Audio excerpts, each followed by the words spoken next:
Disappear for 21 days. Return unrecognizable. The Monk Protocol. Introduction. Hook and pain.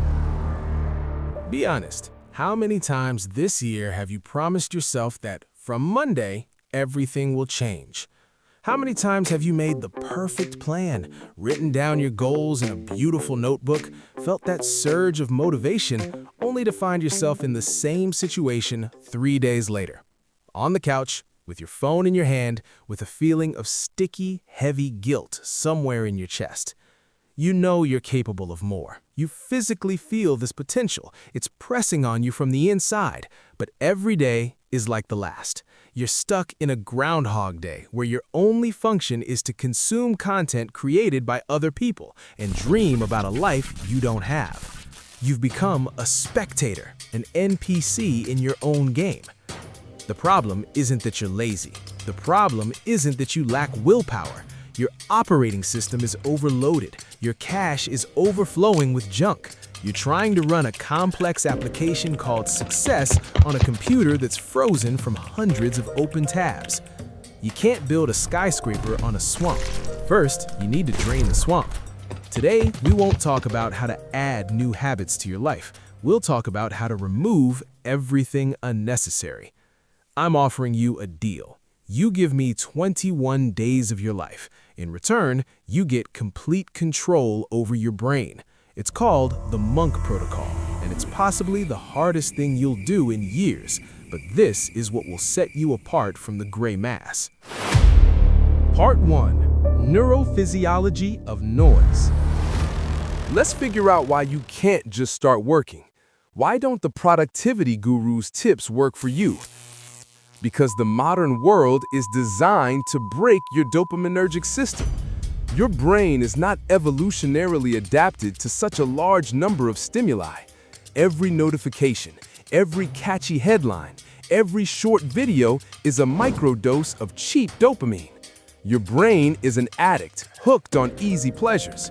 When you try to sit down to work or study, your brain starts to panic. A boring task doesn't give it the surge of hormones it's used to. Withdrawal symptoms begin. You feel anxiety, boredom, a physical itch. Your hand automatically reaches for your smartphone, not because you want to, but because your brain needs another dose. In this state, you cannot be productive. It's biologically impossible. You are in a state of constant cognitive noise. You can't hear your own thoughts. You don't know what you really want because your desires are imposed by recommendation algorithms. To fix the system, it's not enough to simply try harder. A radical solution is needed. Complete isolation from sources of noise. You need a reboot. Part 2. The Monk's Philosophy. Why it works. Look at the monks. Shaolin, Mount Athos, Tibet. It doesn't matter what religion. The principle is the same everywhere. To achieve enlightenment, they withdraw from the world. They restrict themselves. Asceticism is not a punishment, it's a tool. When you remove everything superfluous, delicious food, entertainment, empty conversations, you free up a tremendous amount of energy. Energy that was previously spent on digesting informational garbage.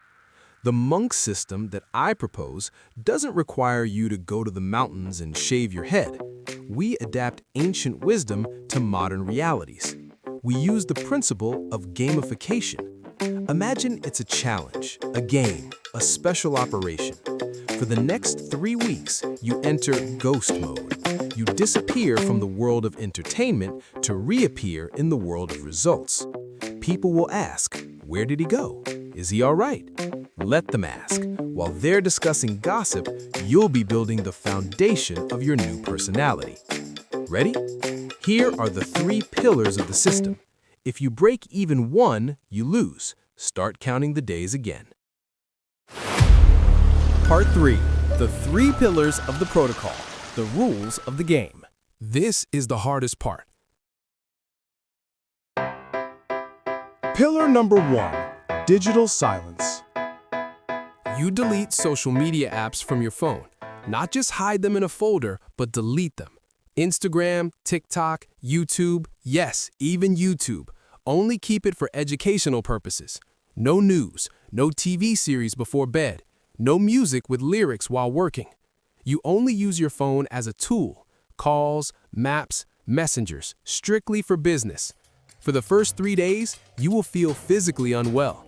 You will grab your phone and stare at the empty screen. That's normal. It's a dopamine detox. Instead of using your phone when you're bored, you do one thing. You stare at the wall. Yes, you learn to be bored again. Great ideas are born in boredom. Boredom is not the enemy. It's an incubator for your brain. Pillar number 2, deep work. Monks don't just sit around, they work. You dedicate at least 4 hours a day to your main goal. This could be learning programming, writing a thesis, developing a business, working out. 4 hours without a phone, without distractions. If you are employed, you dedicate these 4 hours to your self-development before or after work. The rule is no multitasking. One task, one focus. You'll be surprised how much you can accomplish in 4 hours of pure concentration. That's more than most people do in a week of sluggish work with breaks for smoking and social media. Pillar number 3, physical asceticism. Body and mind are connected. If the body is sluggish, the mind will be sluggish. We introduce 2 strict rules for 21 days. Eliminate all junk sugar and fast food. We're not on a diet. We're eliminating glucose spikes that cause brain fog. Daily activity. It doesn't have to be the gym. It could be running, push-ups, a long walk, but it must be every day. No days off. You should feel slight physical discomfort. It reminds you that you are in the game. It means you are disciplined. When you conquer your body, it's easier to overcome your laziness.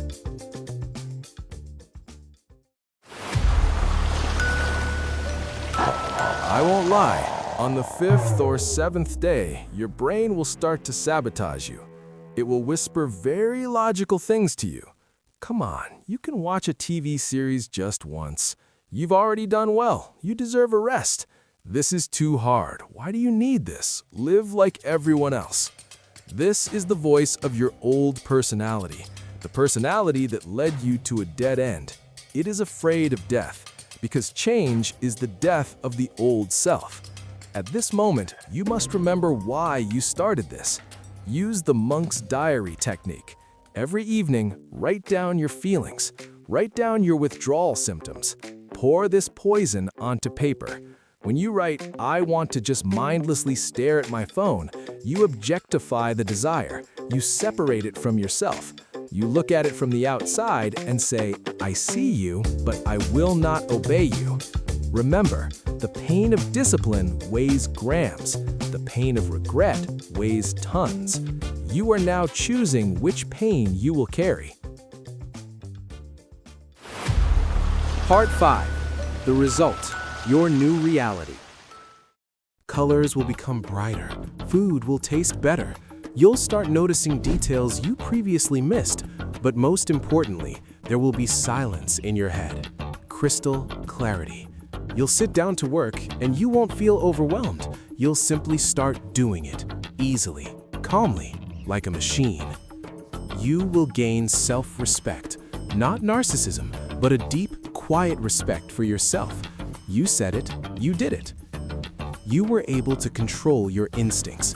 You are no longer an animal driven by impulses. You are a rational human being.